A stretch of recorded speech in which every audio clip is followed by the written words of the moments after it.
स्वागत है आप लोग का हमारे इस यूट्यूब चैनल पे। मैं हूं गोविंद कुमार और हम लोग डिस्कस कर रहे थे विजन आईएएस के टेस्ट सीरीज को। हम लोगों ने 25 नंबर टेस्ट सेट 1 का 25 नंबर क्वेश्चन तक कवर कर लिया था। अब हम लोग आगे बढ़ेंगे, ठीक है। हम लोग देखेंगे क्वेश्चन नंबर 26 से। क्वेश्चन नंबर 26 क्या करा है, the 86th constitutional amendment act, 86वां संविधान संशोधन अधिनियम जो कि 2002 में पास हुआ था, कह रहा है added articles to which of the following provision of the constitution of India. Constitution India का जो कॉन्स्टिट्यूशन है उसके किस किस प्रोविजन में आर्टिकल ऐड किया गया था 86 कॉन्स्टिट्यूशनल अमेंडमेंट एक्ट के तहत। तो देखिए 86 कॉन्स्टिट्यूशनल अमेंडमेंट एक्ट जो है वो कहता है एजुकेशन के बारे में। किसके बारे में? एजुकेशन के बारे में। वो भी किसके एजुकेशन? चिल्ड्रेन के एजुकेशन के बारे में। तो चलिए देखिए क्या क्या कहता है। सबसे पहला है फंडामेंटल ड्यूटी। सबसे पहला क्या ऑप्शन में? Fundamental duty. तो फंडामेंटल ड्यूटी जो है उसमें क्या ऐड किया गया था? फंडामेंटल ड्यूटी है आर्टिकल 51 के ए में। आर्टिकल 51 के ए में पहले कितने थे? 10 fundamental right, fundamental duty, sorry 10 fundamental duty. 86 constitutional amendment act 2002 के तहत एक और फंडामेंटल ड्यूटी को ऐड किया गया। वो क्या था? वो ये था कि 6 से 14 साल, बिटवीन 6 to 14 ईयर, 6 से 14 साल के बच्चे को क्या एजुकेशन प्रोवाइड करवाना। 6 से 14 साल के बच्चे को क्या करना? एजुकेशन प्रोवाइड करवाना। To provide opportunity for education to his child और ward between the age of 6 and 14 year, ठीक है। अब देखिए फंडामेंटल ड्यूटी में तो ये चेंज ले आया, अब क्या फंडामेंटल राइट में भी चेंज लाया था।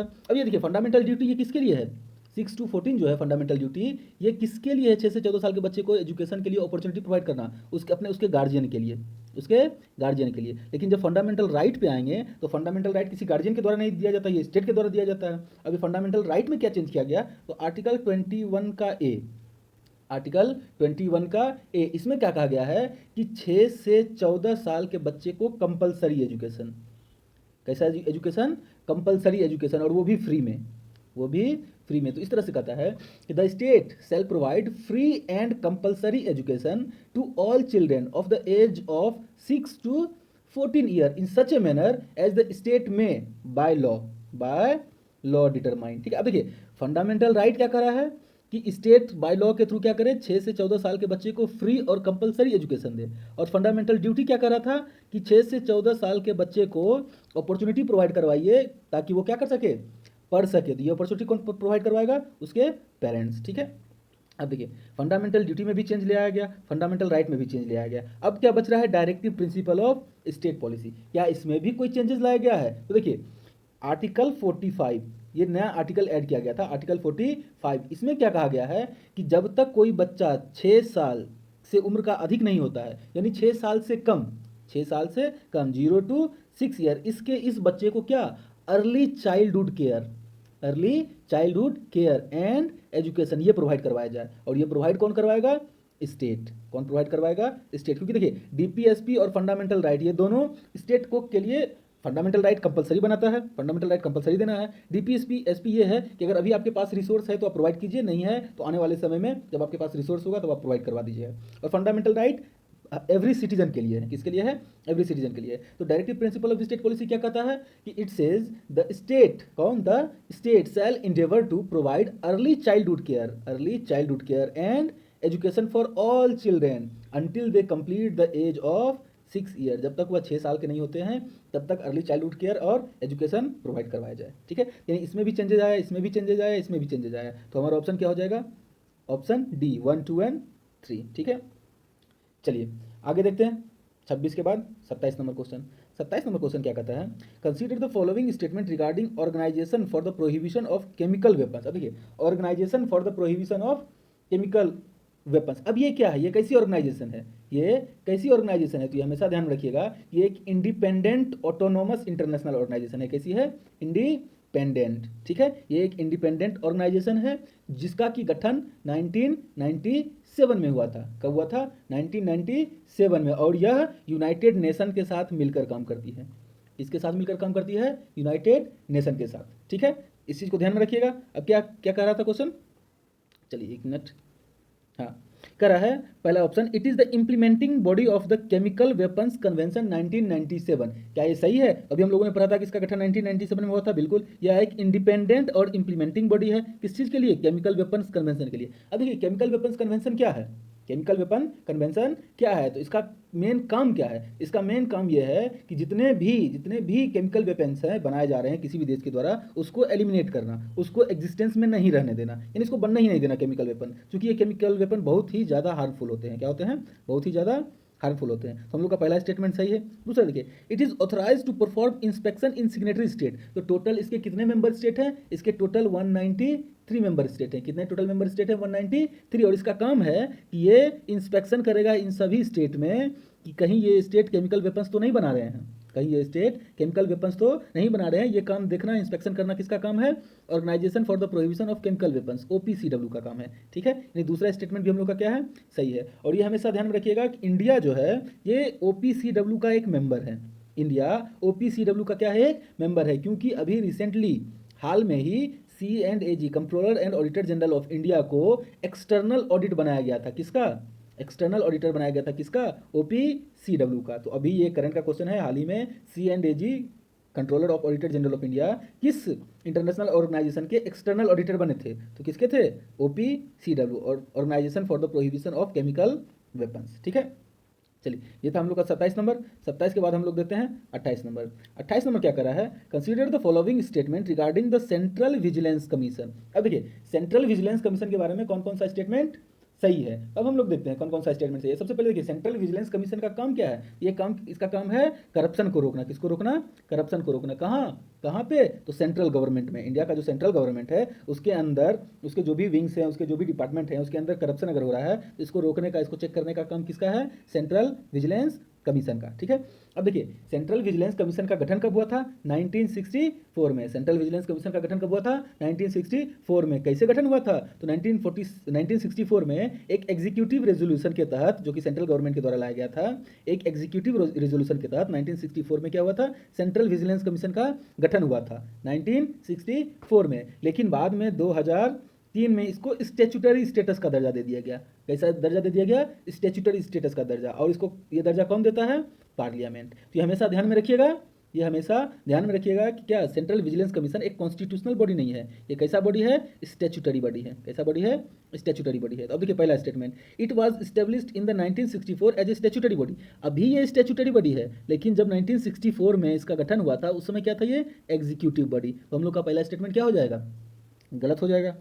ये छोटा छोटा चीज़ हमेशा ध्यान में रखिएगा। ठीक है, दूसरा क्या है? It was established on the recommendation of the second ARC reform commission. बिल्कुल नहीं, सेंट्रल विजिलेंस कमीशन का गठन जो हुआ था वो संथानम कमेटी, कौन सी कमेटी? संथानम कमेटी के रिकमेंडेशन पे हुआ था। ठीक है, ये स्टेटमेंट हमारा क्या है? गलत है। अब तीसरा देखते हैं, इसका जो जुरिस्डिक्शन है वो कहाँ एक्सटेंड करता है? तो सेंट्रल गवर्नमेंट के सारे ग्रुप ए ऑफिसर, सारे ग्रुप ए ऑफिसर में ऑल इंडिया सर्विस वाले भी आ जाते हैं, serving in connection with the affairs of union. तो इसका मतलब ये क्या है? सही है। ये स्टेटमेंट हमारा क्या है? सही है। तो देखिए, पहला और दूसरा तो गलत हो गया, पहला और दूसरा तो गलत हो गया, और तीसरा सही है। तीसरा सही है, तो हम लोग का आंसर क्या हो जाएगा? ओनली 3। ठीक है, चलिए 28 के बाद 29 नंबर देखते हैं। 29 कहता है the state of world population report. The state of world population report 2021 was released by which of the following. अब देखिए, state of world population report 2021 किसके द्वारा पब्लिश किया गया था? ये चीज़ हमेशा ध्यान में रखिएगा कि United Nations population fund, United Nations population fund ये जारी करती है क्या? State of world population report. ये क्या जारी करती है? State of world population report. और ये रिपोर्ट जो 2021 में जारी की गई है, इसका टाइटल क्या है? My body is my on, my body is my on. ठीक है, तो ये कब हुआ था? 2021 में जो state of world population report है, जो कि यूनाइटेड नेशंस पॉपुलेशन फंड के द्वारा रिलीज किया जाता है, उसमें रिलीज क्या किया गया था 2021 में? किस टाइटल के साथ? My body is my on. अब देखिए थोड़ा सा इसके बारे में जानते हैं, यूनाइटेड नेशंस पॉपुलेशन फंड के बारे में। ये हमेशा ध्यान रखिएगा कि ये एक सब्सिडरी ऑर्गन है। ये क्या है? सब्सिडरी ऑर्गन है। किसका? यूनाइटेड नेशंस जनरल असेंबली का है। और इसका ऑपरेशन कब शुरू हुआ था? 1969 में। यूनाइटेड नेशंस पॉपुलेशन फंड जो है वो सब्सिडरी ऑर्गन है। किसका सब्सिडरी ऑर्गन है? यूनाइटेड नेशंस जनरल असेंबली का। और ये इसका operation United Nations population fund का कब स्टार्ट हुआ था ऑपरेशन? 1969 में। ठीक है, चलिए तो हम लोग आगे बढ़ते हैं। 29 का हम लोग का आंसर क्या था? ए। अब देखते हैं हम लोग 30 नंबर। 30 नंबर कहता है consider the following statement regarding the amendment of the constitution under article 368। अब देखिए, आर्टिकल 368 368 जो कि बताता है कि हम कॉन्स्टिट्यूशन को अमेंड कर सकते हैं। तो किस किस तरीके से अमेंड कर सकते हैं? किस किस तरीके से अमेंड कर सकते हैं? एक चीज़ हमेशा ध्यान रखिएगा, हमारा जो कॉन्स्टिट्यूशन है वो ना ही बहुत ही ज़्यादा रिजिड है, डिफिकल्ट है, चेंज करने के मामले में जैसा कि यूएसए है, यूएसए का कॉन्स्टिट्यूशन है, क्योंकि यूएसए के कॉन्स्टिट्यूशन में कोई भी अगर चेंज लाना हो, यूएसए के कॉन्स्टिट्यूशन में अगर कोई भी चेंज लाना हो तो क्या करना होता है, यूएसए की जो पार्लियामेंट है उसके साथ साथ सारे स्टेट से भी अप्रूवल लेना पड़ता है। और ना ही एकदम से ईजी है, ना ही एकदम से ईजी है। ईजी का मतलब है अगर जैसे कि ब्रिटेन में पार्लियामेंट जो चाहे कर सकती है, पार्लियामेंट जो चाहे कर सकती है, कोई भी लॉ कोई भी रूल कुछ भी बना सकती है, ठीक है। चलिए तो अब हम लोग इसके बारे में देखेंगे कि आर्टिकल 360 के तहत कौन कौन से प्रोविजंस हैं कॉन्स्टिट्यूशन को अमेंड करने के लिए। तो ये चीज़ हमेशा ध्यान रखिएगा कि अगर हम लोग जब भी आर्टिकल 368 की बात करते हैं तो इसके अंदर अगर कॉन्स्टिट्यूशन को अमेंड करना है तो ये केवल और केवल पार्लियामेंट कर सकती है, केवल और केवल पार्लियामेंट में ही इंट्रोड्यूस हो सकता है आर्टिकल 368 के अंदर कोई भी कॉन्स्टिट्यूशनल अमेंडमेंट बिल, ठीक है। और पार्लियामेंट के अंदर अमेंड हो सकता है, तो पार्लियामेंट में दो सदन हैं, एक है लोकसभा, दूसरे हैं राज्यसभा। तो ये या तो लोकसभा में हो सकता है या राज्यसभा में हो सकता है, कहीं भी हो सकता है। अब लोकसभा और राज्यसभा यहाँ पे दो तरह के मेंबर आते हैं, एक मिनिस्टर्स और दूसरा प्राइवेट मेंबर। तो प्राइवेट मेंबर या मिनिस्टर्स कोई भी इस बिल को इंट्रोड्यूस कर सकते हैं, कहाँ, पार्लियामेंट में। ये चीज़ हमेशा ध्यान रखिएगा। यानी 368 के तहत कौन इंट्रोड्यूस करेगा बिल, पार्लियामेंट। पार्लियामेंट में कौन, लोकसभा राज्यसभा कोई भी कर सकता है। और लोकसभा राज्यसभा के अंदर जो भी मेंबर ऑफ पार्लियामेंट है वो मेंबर ऑफ पार्लियामेंट में कोई भी, चाहे वो मिनिस्टर हो या प्राइवेट मेंबर हो, कोई भी इस बिल को क्या कर सकते हैं, इंट्रोड्यूस कर सकते हैं। और इसके लिए प्रेसिडेंट का प्रायर अप्रूवल की जरूरत नहीं है। क्यों, क्योंकि कॉन्स्टिट्यूशनल अमेंडमेंट जो है वो प्रेसिडेंट के ऊपर बाइंडिंग है, प्रेसिडेंट के ऊपर बाइंडिंग है कि अगर लोकसभा और राज्यसभा कॉन्स्टिट्यूशनल अमेंडमेंट बिल को क्या करती है, प्रेसिडेंट के सामने रखती है, तो उनको क्या करना होगा, साइन करना ही होगा। ये उनके लिए क्या है, बाइंडिंग है, ठीक है। तो अब देखते हैं हम लोग का पहला ऑप्शन क्या है। पहला ऑप्शन कह रहा है the bill for the amendment of the constitution can not be introduce by a private member. क्या ये प्राइवेट मेंबर के थ्रू इंट्रोड्यूस नहीं किया जा सकता है, बिल्कुल गलत है, क्योंकि अभी हम लोगों ने देखा था मिनिस्टर और प्राइवेट मेंबर दोनों में से कोई भी इस बिल को क्या कर सकते हैं, इंट्रोड्यूस कर सकते हैं, ठीक है। अब देखिए दूसरा ऑप्शन क्या कर रहा है, the bill must be passed in each house by a simple majority. एक चीज हमेशा ध्यान में रखिएगा कि जो भी constitutional amendment act simple majority से पास किया जाता है उसको आर्टिकल 368 के बाहर रखा जाता है। उसको कहाँ रखा जाता है, आर्टिकल 368 के बाहर। क्यों, क्योंकि आर्टिकल 368 के तहत जो भी बिल पास होगा उसमें चाहिए स्पेशल मेजोरिटी। क्या चाहिए, स्पेशल मेजोरिटी। अब ये स्पेशल मेजोरिटी क्या होता है, स्पेशल मेजोरिटी होता है दो पार्ट में, ठीक है। पहला है majority of total membership. Majority of total membership का मतलब है 50% प्लस वन, यानी जितने भी मेंबरशिप हैं, जितने भी मेंबर हैं टोटल पार्लियामेंट में उसके 50% प्लस वन। यहाँ मेंबर का मतलब प्रेजेंट मेंबर नहीं, टोटल स्ट्रेंथ जितना है, ये टोटल स्ट्रेंथ जितना है, ठीक है। और दूसरा क्या है, इसके साथ साथ दूसरा भी फॉलो होना चाहिए, ऐसा नहीं है इसको एक तो है क्या 50% प्लस वन, और दूसरा क्या है, दूसरा है 2/3 of the member, 2/3 of the member present and voting. यानी जितने मेंबर आए हैं, प्रेजेंट हुए हैं और वोट कर रहे हैं, उसका कितना, 2/3 मेजोरिटी चाहिए। यानी ये और इसके साथ साथ ये जब दोनों फुलफिल करेगा तो ही वह क्या होगा, आर्टिकल 368 के तहत स्पेशल मेजोरिटी के आधार पे पास किया जाएगा। तो क्या आर्टिकल 368 में सिंपल मेजोरिटी की चर्चा है, बिल्कुल नहीं। तो 30 का पहला ऑप्शन भी गलत, दूसरा ऑप्शन भी गलत। अब तीसरा देखते हैं। एक चीज़ ध्यान में रखिएगा तीसरा ऑप्शन के लिए कि जब भी हम लोग क्या करते हैं 368 के तहत कॉन्स्टिट्यूशनल अमेंडमेंट बिल पास करते हैं पार्लियामेंट में, तो इसमें दो सदन है, लोकसभा और राज्यसभा। इन दोनों को सेपरेटली स्पेशल मेजोरिटी से ये बिल को पास करना होता है। यानी लोकसभा को पास करना ही है, अगर इस बिल को एक्ट बनना है तो लोकसभा को भी पास करना होगा, राज्यसभा को भी पास करना होगा। इस बिल में कोई भी डेडलॉक नहीं है। डेडलॉक का मतलब है अगर इन दोनों के बीच कोई विवाद होता है तो प्रेसिडेंट क्या करते हैं, जॉइंट सिटिंग की अरेंजमेंट करते हैं। इस कॉन्स्टिट्यूशनल अमेंडमेंट बिल में जॉइंट सिटिंग की का कोई प्रोविजन नहीं है। इसका मतलब है अगर दोनों इंडिविजुअली पास नहीं करते हैं तो वो बिल पास नहीं माना जाएगा, ठीक है। तो क्या होता है, जॉइंट सिटिंग कौन बुलाते हैं, प्रेसिडेंट, और उसकी जॉइंट सिटिंग की अध्यक्षता कौन करते हैं, तो जो भी लोकसभा के अध्यक्ष होते हैं, स्पीकर, ठीक है। और इसके बारे में अगर स्पीकर नहीं है प्रेजेंट तो कौन करेगा, वो प्रेजेंट नहीं है तो कौन करेगा, ये सारे बेसिक है, हम लोग बेसिक्स में कवर करेंगे, ठीक है। अभी हम लोग टेस्ट सीरीज देख रहे हैं तो उसके आधार पे आगे बढ़ते हैं। तो तीसरा क्या कर रहा है, there is no provision for holding a joint sitting for the purpose of the amendment bill. बिल्कुल सही है। क्यों, क्योंकि क्या होता है जब भी 368 के तहत कोई भी कॉन्स्टिट्यूशनल अमेंडमेंट बिल पास करते हैं तो उसके लिए जॉइंट सिटिंग की कोई व्यवस्था नहीं की गई है। तो ये स्टेटमेंट हमारा सही है, तो आंसर हमारा हो जाएगा ओनली 3। चलिए अगला क्वेश्चन देखते हैं। अगला क्वेश्चन कहता है made in America tax plan. अब ये क्या है, made in America tax plan क्या है, तो देखिए अमेरिका के द्वारा एक प्लान लाया गया है जिसमें जो बाइडेन, अमेरिका के जो राष्ट्रपति हैं, अमेरिकन प्रेसिडेंट हैं जो बाइडेन, उनका कहना है कि मिनिमम कॉर्पोरेट टैक्स रेट ये एक ग्लोबली होना चाहिए। और ये ग्लोबली कितना होना चाहिए, 21%। ये सबके लिए 21% होना चाहिए। हाँ, वैसे कंट्री जो अफोर्ड नहीं कर सकते हैं वो इसमें वेरिएशन ला सकते हैं, ठीक है। तो अभी देखिए made in America tax plan जो है वो मिनिमम कॉर्पोरेट टैक्स रेट के आधार पे है। अब ये क्यों लाया गया है, तो ये लाया गया है base erosion and profit shifting के कारण।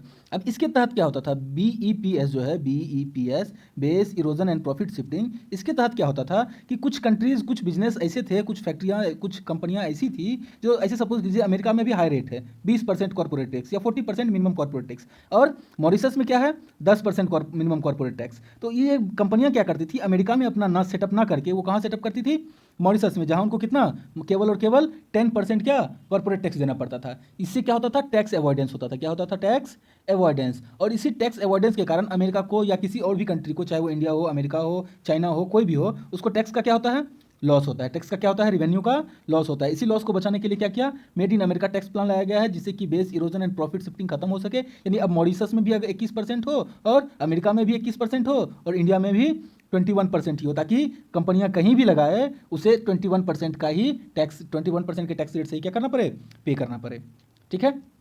चलिए 31 के बाद देखते हैं 32 नंबर। 32 नंबर कहता है consider the following statement with respect to North Atlantic Treaty Organisation, NATO. अब देखिए नाटो बहुत ही ज़्यादा न्यूज़ में है, किस कारण से, रसिया यूक्रेन वॉर के कारण। रसिया यूक्रेन वॉर के कारण नाटो क्या है, बहुत ही ज़्यादा न्यूज़ में है। तो इससे क्वेश्चन आने के एक्सपेक्टेशन बहुत ही बढ़ जाते हैं। अब देखिए नाटो के बारे में, नाटो क्या है, NATO is a military alliance. बिल्कुल मिलिट्री अलायंस ही है, क्यों, क्योंकि नाटो के बारे में बोला जाता है कि सारे कंट्रियां मिलकर के नॉर्थ अटलांटिक ट्रीटी ऑर्गेनाइजेशन नाम से एक ग्रुप बना रहे हैं। अगर एक ग्रुप, किसी एक मेंबर पे भी किसी कंट्री का अटैक होता है, ये पूरे नाटो पूरे के पूरे ग्रुप पे अटैक माना जाता है, और सारे मिल करके इसको क्या करते हैं, रेसिस्ट करते हैं, ठीक है। तो NATO is a military alliance, बिल्कुल सही है, of all the countries bordered by Atlantic Ocean. ये बिल्कुल गलत है, क्यों, वो सारे कंट्री जो कि अटलांटिक ओशियन के उससे बॉर्डर करते हैं उन सब का ग्रुप है, ऐसा नहीं है। ये क्या है, अलग अलग, जैसे कि यूरोप हो गए, क्या हो गए, यूरोप,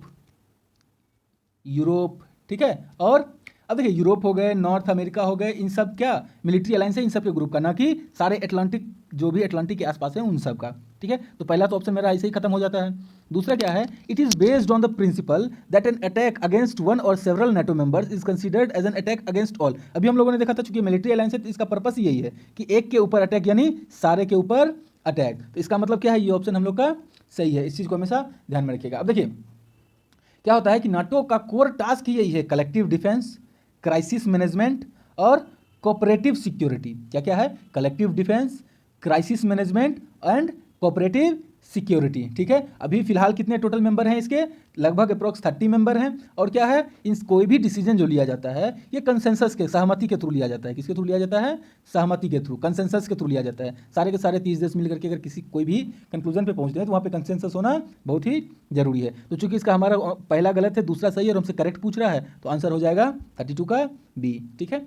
अब आ जाते हैं हम लोग क्वेश्चन नंबर 33 पे। अब देखिए 33 क्या कहता है, which of the following was were provided by the Indian Council Act of 1868। अब देखिए इंडियन काउंसिल एक्ट 1861 के बारे में कौन कौन सा क्या स्टेटमेंट सही है। अब देखिए 1861, एक चीज हमेशा ध्यान में रखिएगा, 1861 तक जो था, इससे पहले हम लोग क्या कर रहे थे, सेंट्रलाइज कर रहे थे सारे के सारे पावर को। क्या कर रहे थे, सेंट्रलाइज करने का मतलब है सारे छोटे छोटे प्रोविंसेस से सारे पावर लेकर के सारे पावर कहाँ दे रहे थे, वाइसराय को। सारे पावर कहाँ दे रहे थे, वाइसराय को, ठीक है। तो अब एक चीज हमेशा ध्यान रखिएगा कि अब क्या हो रहा है, 1861 के बाद डिसेंट्रलाइजेशन। क्या हो रहा है, डिसेंट्रलाइजेशन, ठीक है। अब से क्या शुरू हो रहा है, डिसेंट्रलाइजेशन। क्यों, क्योंकि इस टाइम क्या हुआ था कि बॉम्बे और मद्रास प्रोविंस जो थे, इनको इनकी लेजिस्लेटिव पावर लौटा दी गई थी। इस एक्ट के तहत, 1861 के तहत। चलिए देखिए, याद हमेशा ध्यान रखिएगा, 1773 से डिसेंट्रलाइजेशन स्टार्ट हुआ था, और ये अपने एकदम चरम सीमा, क्लाइमेक्स पे पहुंच गया था कहाँ, 1833 के चार्टर्ड एक्ट में। 1833 के चार्टर्ड एक्ट में अब क्या हो रहा है, पावर का डिवोल्यूशन हो रहा है, पावर का क्या हो रहा है, डिसेंट्रलाइजेशन हो रहा है, ठीक है। तो अब देखिए तीसरा ऑप्शन है, it initiated the process of decentralisation by restoring the legislative power to Bombay and Madras presidency. बिल्कुल सही है, इससे पहले तक क्या हो रहा था, सेंट्रलाइजेशन, ठीक है। कुछ और भी पॉइंट है इसके बारे में कि लॉर्ड कैनिंग के द्वारा 1859 में ही क्या हुआ था, पोर्टफोलियो सिस्टम लाया गया था। 1861 में क्या लाया गया था, पोर्टफोलियो सिस्टम। किसके द्वारा, लॉर्ड कैनिंग के द्वारा। इसको रिकॉग्निशन दे दिया गया था किस एक्ट में, 1861 में। अब क्या हो सकता था, पोर्टफोलियो का मतलब यह था कि डिपार्टमेंट दिया जाएगा। क्या दिया जाएगा, यानी कोई भी एक मेंबर जो है, कोई भी एक मेंबर वायसराय के काउंसिल का, वो या तो एक या उससे ज्यादा डिपार्टमेंट का क्या हो सकता है, इंचार्ज बनाया जा सकता है। क्या बनाया जा सकता है, इंचार्ज, ठीक है। ये हमेशा ध्यान रखिएगा। पोर्टफोलियो सिस्टम जो कि 1859 में लाया गया था, किसके द्वारा? लॉर्ड कैनिंग के द्वारा। किसके द्वारा? लॉर्ड कैनिंग के द्वारा, ठीक है। अब चूंकि लॉर्ड कैनिंग यहाँ पे रूल कर रहे थे इस समय, कौन रूल कर रहे थे? Lord Canning. तो उस समय क्या हुआ था कि वायसराय लॉर्ड कैनिंग को पावर दे दिया गया था। क्या पावर दे दिया गया था? ऑर्डिनेंस इशू करने का। क्या करने का? ऑर्डिनेंस इशू करने का। वो भी क्या? बिना लेजिस्लेटिव काउंसिल के सहमति के। यानी लेजिस्लेटिव काउंसिल अगर सहमत नहीं है तो भी वायसराय यानी लॉर्ड कैनिंग क्या कर सकते हैं? ऑर्डिनेंस पास कर सकते हैं। वो भी क्या? जब इमरजेंसी लागू हो। क्या लागू हो? इमरजेंसी लागू हो, ठीक है। तो कौन इस समय कौन थे? लॉर्ड कैनिंग, जो क्या कर सकते थे? ऑर्डिनेंस पास कर सकते थे इन केस ऑफ इमरजेंसी। अब ये चीज़ हमेशा ध्यान रखिएगा कि ये जो ऑर्डिनेंस पास करेंगे इसका लाइफ कितना होगा, कितने दिन तक ये ऑर्डिनेंस चालू रहेगा, चलता रहेगा। इसका लाइफ जो था वो 6 मंथ का था। इसका लाइफ कितना था? ऑर्डिनेंस का लाइफ 6 मंथ का था, ठीक है। अब देखिए पहला ऑप्शन करा है, it empowered the viceroy to issue ordinance without the concurrence of the legislative council during an emergency. बिल्कुल सही है। यानी हमारा क्या? पहला ऑप्शन भी सही हो गया और तीसरा ऑप्शन भी सही हो गया, ठीक है। अब देखिए करा it made a beginning of representative institution by associating Indians with the law making process. अब देखिए लॉर्ड कैनिंग उस समय कौन थे? Lord Canning. इन्होंने अपने काउंसिल में, लेजिस्लेटिव काउंसिल में क्या किया था? 3 इंडियन मेंबर को नॉमिनेट किया था। 3 इंडियन मेंबर को नॉमिनेट किया था। अब ये कौन थे ये जानना जरूरी नहीं है, फिर भी एक थे राजा ऑफ बनारस, एक थे महाराजा ऑफ पटियाला और तीसरे थे सर दिनकर राव। खैर ये एग्जाम के लिए उतना इंपॉर्टेंट नहीं है, लेकिन फिर भी हम लोग गो थ्रू रहेंगे ताकि बाद में कोई दिक्कत नहीं हो। अब देखिए इस एक्ट के तहत बोला गया था, कि वाइसराय क्या कर सकते हैं? इंडियंस को नॉन ऑफिशियल मेंबर के रूप में, क्या कर सकते हैं? नॉमिनेट कर सकते हैं। ये इलेक्टेड नहीं थे, ये कौन थे? नॉमिनेटेड, ठीक है।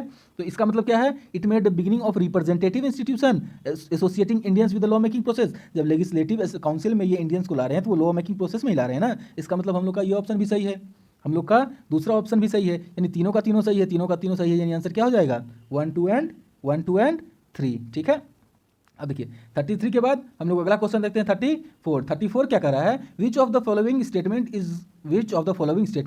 In the context of the fundamental duty is not correct. अब देखिए कह रहा है फंडामेंटल ड्यूटी के बारे में कौन सा स्टेटमेंट सही नहीं है। फंडामेंटल ड्यूटी पार्ट किस में है? पार्ट 4 के ए में है। पार्ट 4 के ए में है, आर्टिकल 51 के ए में है, ठीक है। अब देखिए चूंकि ये फंडामेंटल ड्यूटी बाद में लाया गया था, तो क्या ये ओरिजिनल कॉन्स्टिट्यूशन में मेंशन है?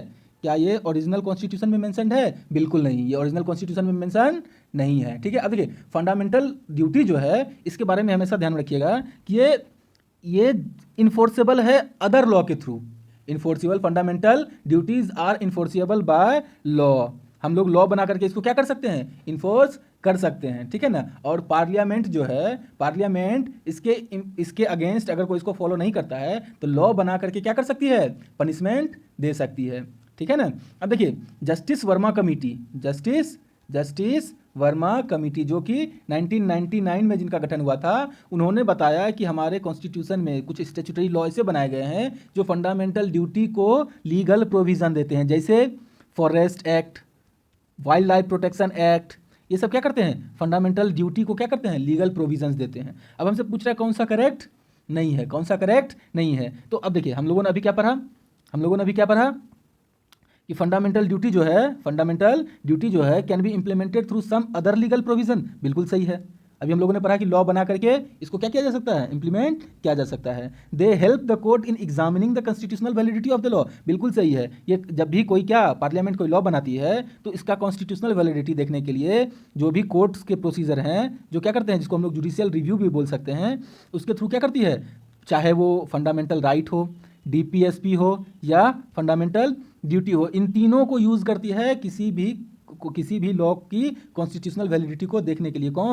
कोर्ट्स यानी दूसरा ऑप्शन भी हम लोग का सही है। अब देखिए हम लोग जानते हैं कि फंडामेंटल राइट जो है कुछ ऐसे राइट हैं जो केवल और केवल सिटीजन को मिले हुए हैं। केवल और केवल फंडामेंटल राइट, अभी हम लोग बात कर रहे हैं फंडामेंटल ड्यूटी की, यहाँ भी आते हैं। फंडामेंटल राइट कुछ केवल और केवल सिटीजन को मिले हैं, वो कौन कौन से हैं? आर्टिकल 15, 16, 19, 29 और 30। इसके अलावा जो भी फंडामेंटल राइट्स हैं वो क्या सिटीजन के साथ साथ फॉरेनर को भी दिए गए हैं। लेकिन फंडामेंटल ड्यूटी की बात करें तो चूंकि ये हमारे देश में रहने वाले के लिए है तो ये केवल और केवल इंडियन सिटीजन के लिए है, ये किसी फॉरेनर के लिए नहीं है। क्या? Fundamental duty. तो fundamental duty can be extended to foreigners living in India. क्या ये सही है? बिल्कुल सही नहीं है, ये बिल्कुल सही नहीं है, ये हमारा क्या है, गलत है, क्योंकि फंडामेंटल राइट्स को एक्सटेंड किए गए हैं फॉरेनर्स लिविंग इन इंडिया, ना कि फंडामेंटल ड्यूटी को। ठीक है, फिर चौथा correct, uphold and protect sovereignty is a fundamental duty, बिल्कुल सही है, बिल्कुल सही है। हम लोग को क्या करना है, हम लोग को इस देश की, हमारे देश की सोवरेनिटी को बनाए रखना है, उसके लिए काम करना है। ठीक है, तो हमारा आंसर क्या हो जाएगा, ऑप्शन सी। आप लोग को एक छोटा सा होमवर्क देते हैं, आप लोग देख लीजिएगा कि हमारे कॉन्स्टिट्यूशन में कौन कौन से फंडामेंटल ड्यूटीज़ अवेलेबल हैं, कौन कौन से फंडामेंटल ड्यूटीज़ अवेलेबल हैं और उसके लिस्ट क्या क्या हैं। ठीक है, चलिए 34 के बाद हम लोग आ जाते हैं 35 पे। 35 कर रहा है leaders summit on climate change. ये एक इनिशिएटिव है, वो किसके द्वारा लॉन्च किया गया है, लीडर्स समिट ऑन क्लाइमेट। अब देखिए ये लीडर्स समिट ऑन क्लाइमेट है क्या, तो इसमें 40 वर्ल्ड लीडर्स को इन्वाइट किया गया था। कितने वर्ल्ड लीडर्स को, 40 वर्ल्ड लीडर्स को, जो कि नवंबर में ग्लासगो में होना था, नवंबर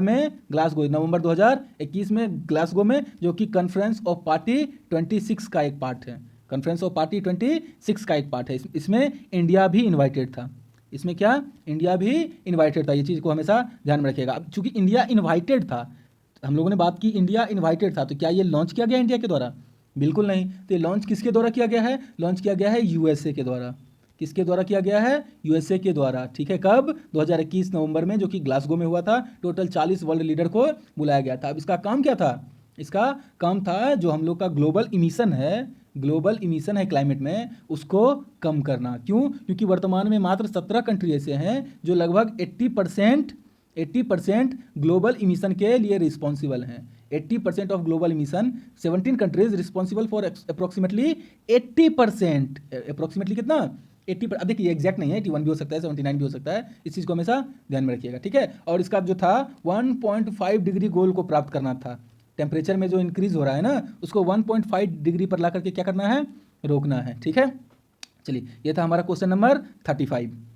चलिए अगला क्वेश्चन हम लोग देखते हैं, क्वेश्चन नंबर है 36 कहता है consider the following statement related to agricultural export from India. अब देखिए थोड़ा सा एक्सपोर्ट्स के बारे में हम लोग देखेंगे कि इंडिया का एक्सपोर्ट्स के बारे में क्या कहा जा रहा है। ठीक है, तो गवर्नमेंट ऑफ इंडिया जो है, भारत सरकार जो है, गवर्नमेंट ऑफ इंडिया एक विजन लेके आई है, जिसमें कहा गया है, उस विजन में कहा गया है कि 2022 के अंत तक इंडियन फार्मर जो हैं उनकी इनकम क्या करना है, डबल करना है, उनकी इनकम क्या करना है, डबल करना है। अब जब गवर्नमेंट एक विजन लेके आएगी कि 2022 के अंत तक भारतीय किसान की आय को दोगुनी करनी है, तो इसके लिए भारत सरकार को कुछ करना होगा। तो कुछ समय पहले 2018 में ही क्या हुआ था, एग्रीकल्चर एक्सपोर्ट पॉलिसी लाया गया था, और उसमें कहा गया था कि बेक इन इंडिया, क्या कहा गया था, बेक इन इंडिया का मतलब है हम लोग खेती जो करते हैं उससे जो भी अनाज उपजाते हैं उसको प्रोसेस करने का काम भी इंडिया में ही करेंगे,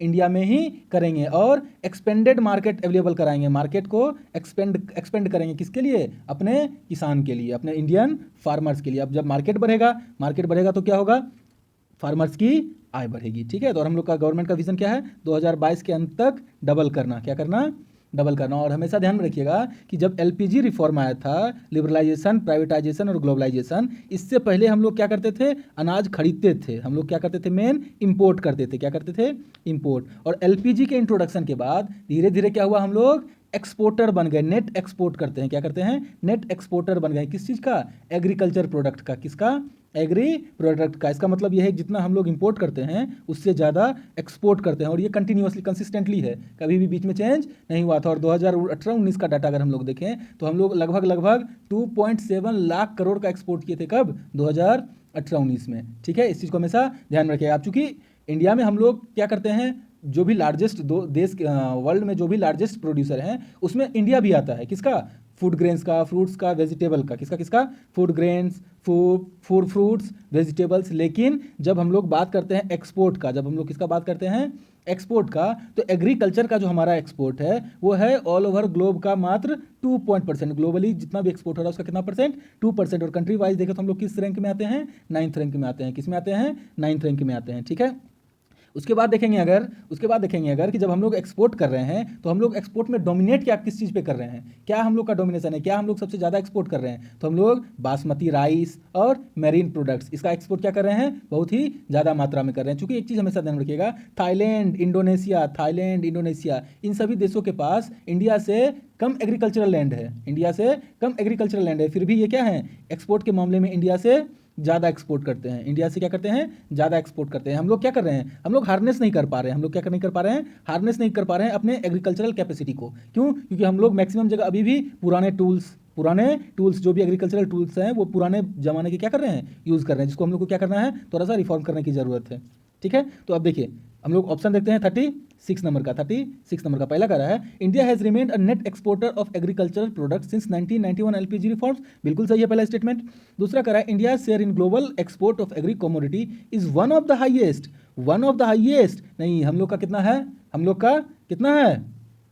कितना है, अभी हम लोगों ने देखा था 2%, कितना परसेंट, 2%, 9th रैंक है। ठीक है, तो दूसरा स्टेटमेंट क्या हो जाएगा, गलत हो जाएगा। तीसरा क्या करा है, India's export basket is dominated by basmati rice and marine products, बिल्कुल सही है। हम लोगों ने देखा था कि हम लोग सबसे अधिक किस चीज़ का एक्सपोर्ट करते हैं, बासमती राइस का और मेरीन प्रोडक्ट्स का, यानी हम लोग का स्टेटमेंट 1 और स्टेटमेंट 3 सही है। तो हम लोग का आंसर हो जाएगा 1 and 3, ऑप्शन नंबर डी। ठीक है, चलिए 37 नंबर देखते हैं। 37 नंबर क्या कहता है कि अगला question 37 number, imposition of president rule in A state would be improper. President rule अगर किसी स्टेट में लगाते हैं तो वो इम्प्रॉपर किस कंडीशन में वो इम्प्रॉपर घोषित हो जाता है। तो देखिए पहला कंडीशन है कि अगर मिनिस्ट्री रिजाइन कर दे, रिजाइन कर दे और क्या पार्टी को बिना दूसरा मिनिस्ट्री फॉर्म करने का अपॉर्चुनिटी दिए अगर गवर्नर प्रेसिडेंट रूल इंपोज कर देती है तो क्या होगा, वो इम्प्रॉपर घोषित होगा। अगर कोई भी मिनिस्ट्री रिजाइन करती है तो आपको रूलिंग पार्टी जो है उसको क्या करना होगा, आपको एक अपॉर्चुनिटी देना होगा अल्टरनेट मिनिस्ट्री बनाने का। अगर आप इसको ये अपॉर्चुनिटी नहीं देते और प्रेसिडेंट रूल लगा देते हैं तो वो क्या हो जाएगा,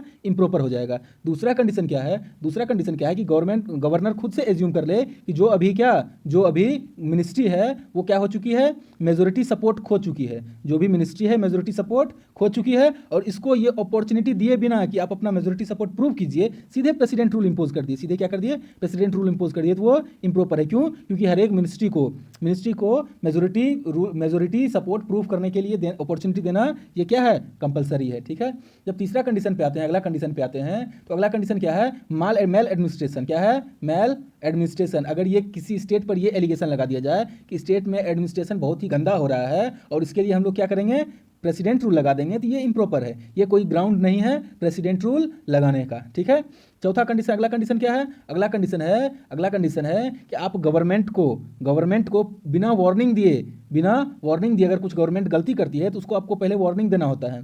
बिना वार्निंग दिए आप सीधे प्रेसिडेंट रूल इंपोज कर देंगे तो ये भी क्या है, इम्प्रॉपर है। क्या है, इम्प्रॉपर है, उसको गलती सुधारने का मौका मिलना चाहिए, क्या होना चाहिए, मिलना चाहिए। ठीक है, तो ये सारे कुछ कंडीशन है जिसके थ्रू क्या होता है, प्रेसिडेंट रूल इम्प्रॉपर घोषित हो जाता है, तो प्रॉपर किस कंडीशन में होता है, प्रॉपर किस कंडीशन में मानेंगे, जब क्या हो, हंग असेंबली हो। क्या हो, हंग असेंबली का मतलब होता है कि इलेक्शन में किसी को भी क्या हुआ है, मेजोरिटी वोट नहीं मिला है, तो उससे उस कंडीशन को क्या कहते हैं, हंग असेंबली। और अगर क्या कोलिशन ना बन रहा हो तो क्या इस पे प्रेसिडेंट रूल इंपोज किया जा सकता है और इसमें कोई भी इसको इम्प्रॉपर नहीं माना जाएगा। ठीक है, दूसरा क्या है कि जब आप जीत गए, आपके पास मेजोरिटी सपोर्ट है, और आप मना कर दिए, डिक्लाइन कर दिए, assembly declines to form a ministry, आप मिनिस्ट्री बनाने से ही डिनाई कर दिए कि हमको मिनिस्ट्री नहीं बनाना है, हमको रूल नहीं करना है, और बाकी अपोजिशन के पास मेजोरिटी नहीं है, इस कंडीशन में क्या होगा, तो प्रेसिडेंट रूल इंपोज किया जा सकता है। क्या किया जा सकता है, प्रेसिडेंट रूल। फिर अगला कंडीशन क्या है कि मिनिस्ट्री क्या हो गया है, जो भी मिनिस्ट्री था वो रिजाइन कर दिया है। क्यों रिजाइन कर दिया है, चूंकि ये लोकसभा में क्या किया था, इसने विश्वास प्रस्ताव पारित किया था, यानी मेजोरिटी सपोर्ट के लिए एक रिजोल्यूशन लाया था और वहाँ इसका डिफीट हो गया था, यानी क्या, मेजोरिटी सपोर्ट नहीं मिला था, और ओपोजिशन भी क्या कर रहा है, गवर्नमेंट बनाने से मना कर रहा है, अपोजिशन भी बोल रहा है कि हम गवर्नमेंट नहीं बनाएंगे। सपोज कीजिए इस तरह से कि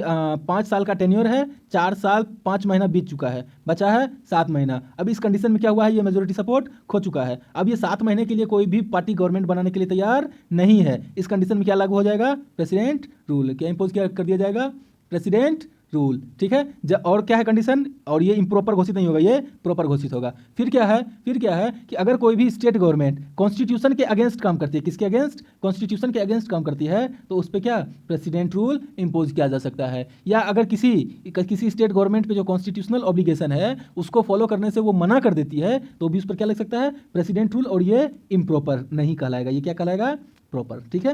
अब देखते हैं हम लोग ऑप्शन कहता है in case of hung assembly, क्या ये इम्प्रॉपर होगा, बिल्कुल नहीं, ये तो प्रॉपर है। हंग असेंबली यानी किसी के पास भी मेजोरिटी सपोर्ट नहीं है। दूसरा क्या है, मिनिस्ट्री रिजाइन कर दिया है और कोई भी दूसरा पार्टी जो है मिनिस्ट्री बनाने के लिए तैयार नहीं है, तो ये भी क्या होगा, प्रॉपर होगा, और हमको इम्प्रॉपर ढूंढना है, ये भी गलत हो गया। तीसरा है मेल एडमिनिस्ट्रेशन, तो हम लोग पढ़े थे कि मेल एडमिनिस्ट्रेशन क्या ये प्रेसिडेंट रूल इंपोज करने का कोई ग्राउंड नहीं है, यानी अगर इसके आधार पर हम लोग प्रेसिडेंट रूल लगाते हैं तो वो क्या होगा, इम्प्रॉपर, यानी ये ऑप्शन हम लोग का क्या है, सही है। 37 का ऑप्शन नंबर 3, 37 का कितना हो गया, ऑप्शन नंबर 3। अब चलिए, अब हम लोग आ जाते हैं 38 नंबर पे। किस नंबर पे, 38 नंबर पे। अगला क्वेश्चन कहता है कि which of the following were members of the interim government form in 1946। अब देखिए 1946 में इंटरिम गवर्नमेंट का क्या हुआ था, गठन हुआ था। इंटरिम गवर्नमेंट का गठन हुआ था, क्यों हुआ था, ताकि क्या हो सके, गवर्नमेंट जो कि अभी ब्रिटिश इंडिया के हाथ में है उसको इंडिया और पाकिस्तान के हाथों में दिया जा सके, इंडिया और पाकिस्तान के हाथों में दिया जा सके। तो इस कंडीशन में क्या होगा, कौन कौन से इस इंटरिम गवर्नमेंट के मेंबर थे, तो हम लोग एक लिस्ट देख लेते हैं। लिस्ट थे जवाहरलाल नेहरू, दूसरे थे सरदार पटेल, तीसरे थे डॉक्टर राजेंद्र प्रसाद, चौथे थे डॉक्टर जॉन मथाई, पांचवें थे जगजीवन राम, छठे थे सरदार बलदेव सिंह, सातवें थे चक्रवर्ती राजगोपालाचारी, और आठवें थे लियाकत अली खान। कौन थे, लियाकत अली खान। तो हमसे पूछ रहा है कौन कौन से मेंबर थे, लियाकत अली खान बिल्कुल थे, सरदार पटेल बिल्कुल थे, डॉक्टर राजेंद्र प्रसाद बिल्कुल थे, यानी हमारा आंसर हो जाएगा 1, 2 एंड 3। लिस्ट हमेशा याद रखिएगा, Jawaharlal Nehru, Sardar Patel, doctor Rajendra Prasad, doctor John Mathai, Jagjivan Ram, सरदार बलदेव सिंह, चक्रवर्ती राजगोपालाचारी और लियाकत अली खान, ठीक है। चलिए, तो ऑप्शन नंबर क्या हो गया इसका हम लोग का, डी। अगला देखते हैं, क्वेश्चन नंबर है 39 कह रहा है which of the following is are function of a constitution in a democratic country. किसी भी डेमोक्रेटिक कंट्री यानी लोकतांत्रिक देश में कॉन्स्टिट्यूशन का क्या फंक्शन है, कॉन्स्टिट्यूशन क्या काम करती है, उसका मेन उद्देश्य क्या है। तो देखिए, कॉन्स्टिट्यूशन का मेन उद्देश्य है कि आपके पास जो भी अनलिमिटेड पावर है उसको रिस्ट्रिक्ट करके रखने का, उसको क्या करके रखना है, रिस्ट्रिक्ट। इसका मतलब ये नहीं है कि आपके पास पावर मिल गया तो आप कुछ भी कर दीजिएगा, तो ये क्या लगाती है, रिस्ट्रिक्शन लगाती है, चेक करती है, पावर को क्या करती है, कंट्रोल में रखती है, ठीक है ना। ये गवर्नमेंट को क्या करती है, टायरेनिकल होने से रोकती है, टायरेनिकल बोले तो अत्याचार करने से रोकती है, ठीक है। क्या करती है, अत्याचार करने से रोकती है। उसके बाद ये पीसफुल डेमोक्रेटिक मींस प्रोवाइड करवाती है, किसके लिए, सोशल ट्रांसफॉर्मेशन के लिए। अब सोशल ट्रांसफॉर्मेशन भी समय के साथ जरूरी है, यदि अगर समाज में ट्रांसफॉर्मेशन ना हो तो हम लोग क्या होंगे, फिर पुराने समय में जीने लगेंगे, जो कि बहुत ही क्या था, रिजिड सोसाइटी थी, जिसमें अभी हम लोग की सोसाइटी धीरे धीरे क्या हो रही है, लिबरल की ओर जा रही है, ठीक है। और क्या था, पॉलिटिकल सेल्फ डिटर्मिनेशन बहुत ही जरूरी है किसी देश के पब्लिक के विकास के लिए, किस चीज़ के लिए, विकास के लिए। तो हम लोग देखते हैं क्या क्या है, it checks the power of the government, बिल्कुल चेक करती है, रिस्ट्रिक्ट करके रखती है। Acts as a instrument of political self determination, हाँ बिल्कुल सही है, अभी हम लोगों ने देखा था कि सेल्फ डिटर्मिनेशन वो भी पॉलिटिकल चाहिए हम लोग को। Acts as a mean to bring about social change in a peaceful manner, बिल्कुल अगर कॉन्स्टिट्यूशन हो, रिटर्न हो कि ये चीज़ करना है तो वो क्या होता है, बाइंडिंग हो जाता है, और कोई भी लोग इसका अपोज करने से पहले, जो कि इविल नहीं है, जो कि मतलब क्या, अगर सोसाइटी में कुछ इविल चल रहा है उसको अपोज करना है, और वो कॉन्स्टिट्यूशन में अगर लिख दिया जाए तो ये लोगों पे एक बाउंडेशन आ जाता है कि इसको क्या फुलफिल करना है, फॉलो करना है। तो ये पीसफुल मैनर में क्या होता है, सोशल चेंज होता है, यानी हम लोग का आंसर क्या हो जाएगा, डी। 1, 2 एंड 3। अब आ जाते हैं 40 नंबर पे। अगला क्वेश्चन 39 के बाद है 40 नंबर। अगला क्वेश्चन देखते हैं 40 नंबर। 40 नंबर क्या कहता है, which of the following statement is correct in the context of constitutional reform introduced by the British through various act. अब देखिए, यहाँ पे हम लोग का चर्चा किया गया है कुछ एक्ट्स का, 1935, 1909, 1892। अब सबसे पहले हम लोग डिस्कस करते हैं 1892 को। सबसे पहले क्या डिस्कस करते हैं, 1892 को। अब देखिए 1892 में क्या कहा गया है, 1892 में क्या क्या आया था, तो सबसे पहले इंक्रीज किया गया था क्या, एडिशनल नंबर को, कहाँ पे, central and provincial legislative council में। Central and legislative provincial council में क्या हुआ था, नॉन ऑफिशियल मेंबर यानी एडिशनल मेंबर की संख्या को बढ़ा दिया गया था, लेकिन अभी भी ऑफिशियल मेजोरिटी रखा गया था। दोनों जगह क्या रखा गया था, ऑफिशियल मेजोरिटी अभी भी, लेकिन सिर्फ क्या हुआ था, नॉन ऑफिशियल मेजोरिटी जो था उसके नंबर को क्या कर दिया गया था, बढ़ा दिया गया था, उसके नंबर को क्या कर दिया गया था, इंक्रीज कर दिया गया था। फर्स्ट टाइम इसी एक्ट के तहत क्या किया गया था, लेजिस्लेचर को पावर दिया गया था। लेजिस्लेचर को क्या दिया गया था, पावर दिया गया था। किस चीज का, बजट डिस्कस करने का। क्या करने का, बजट डिस्कस करने का और एड्रेस करने का क्वेश्चन किसको, एग्जीक्यूटिव को।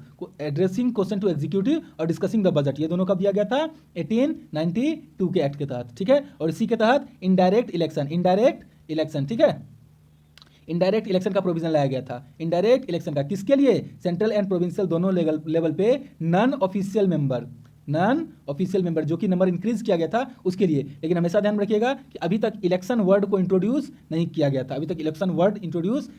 यूज नहीं किया गया था। तो अब देखते हैं 1892 के एक्ट में ऑप्शन क्या दे रखा है। 1892 के एक्ट में ऑप्शन क्या दे रखा है, तो ऑप्शन कर रहा है Indian Council Act of 1892 gave the legislature the power of discussing the budget. बिल्कुल सही है, ये क्या है, बिल्कुल सही है। अब देखिए कह रहा है दूसरा ऑप्शन कह रहा है Indian Council Act of 1909 introduce communal representation for six and Anglo Indian. ये 1909 में नहीं, 1919 में किया गया था। कब किया गया था, 1919।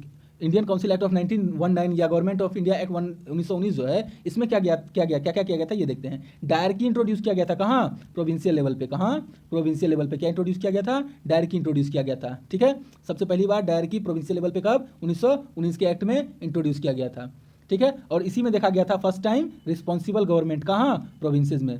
फर्स्ट टाइम रिस्पॉन्सिबल गवर्नमेंट कहाँ देखा गया था, प्रोविंस लेवल पे। किस एक्ट में, 1919 के एक्ट में। फिर क्या था कि प्रोविंशियल लेजिस्लेटिव असेंबली जो था, प्रोविंशियल लेजिस्लेटिव असेंबली, उसके साइज को इंक्रीज कर दिया गया था और बोला गया कि 70% जो मेंबर होंगे वो इलेक्टेड होंगे। 70% जो मेंबर होंगे वो क्या होंगे, इलेक्टेड होंगे। कहाँ, प्रोविंशियल लेजिस्लेटिव असेंबली में। प्रोविंशियल लेजिस्लेटिव असेंबली में किस एक्ट के तहत, 1919 के एक्ट के तहत। फिर कम्युनल रिप्रेजेंटेशन को सिख, यूरोपियन और एंग्लो इंडियन तक क्या किया गया था, एक्सटेंड किया गया था। तो आप लोग को एक क्वेश्चन दिया जा रहा है किस एक्ट में कम्युनल रिप्रेजेंटेशन को इंट्रोड्यूस किया गया था, ठीक है। तो हम लोग ये अभी पढ़ रहे हैं 1919 के तहत क्या किया गया था, एक्सटेंड किया गया था कम्युनल रिप्रेजेंटेशन को। किसको, सिख, यूरोपियन और एंग्लो इंडियन को, ठीक है। और इसी में कहा गया था कि some women could also vote, ठीक है। वोट देने का भी कुछ वुमेन को यहाँ पे प्रोविजन दिया गया था, ठीक है। और इसी टाइम में जब प्रोविंशियल लेवल पे डायरकी आ गया था तो सेंट्रल लेवल पे बाइकैमरलिज्म आ गया था। कब, 1919 में। तो अब देखिए ऑप्शन क्या था कि 1909 में कम्युनल रिप्रेजेंटेशन को सिख और एंग्लो इंडियन को दिया गया था। बिल्कुल गलत, ये कब था, 1919 में, ठीक है। अब आ जाते हैं पहला 1935 के एक्ट पे।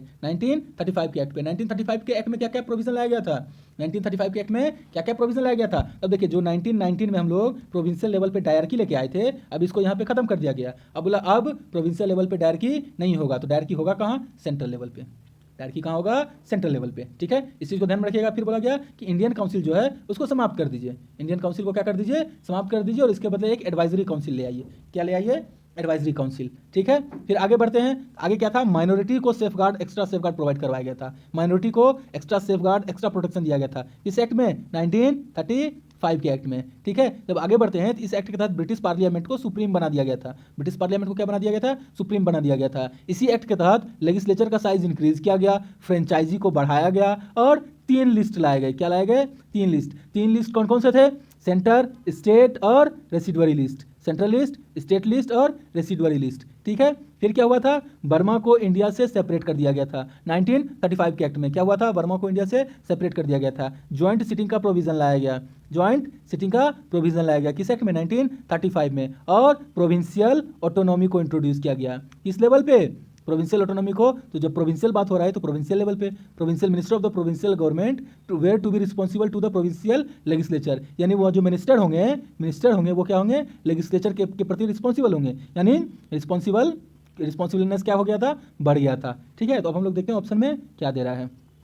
Government of India act 1935 introduce dyarchy act the centre. बिल्कुल, जहाँ की 1919 में क्या हुआ था, प्रोविंशियल लेवल पे डायरकी था, 1935 में इसको खत्म करके सेंट्रल लेवल पे डायरकी ला दिया गया था। कहाँ ला दिया गया था, सेंट्रल लेवल पे। अब देखिए चूंकि 2 नंबर में 1909 नहीं 1919 होना चाहिए था, तो ये हम लोग का गलत हो गया। बचा क्या, 1 and 3, यही हमारा आंसर है।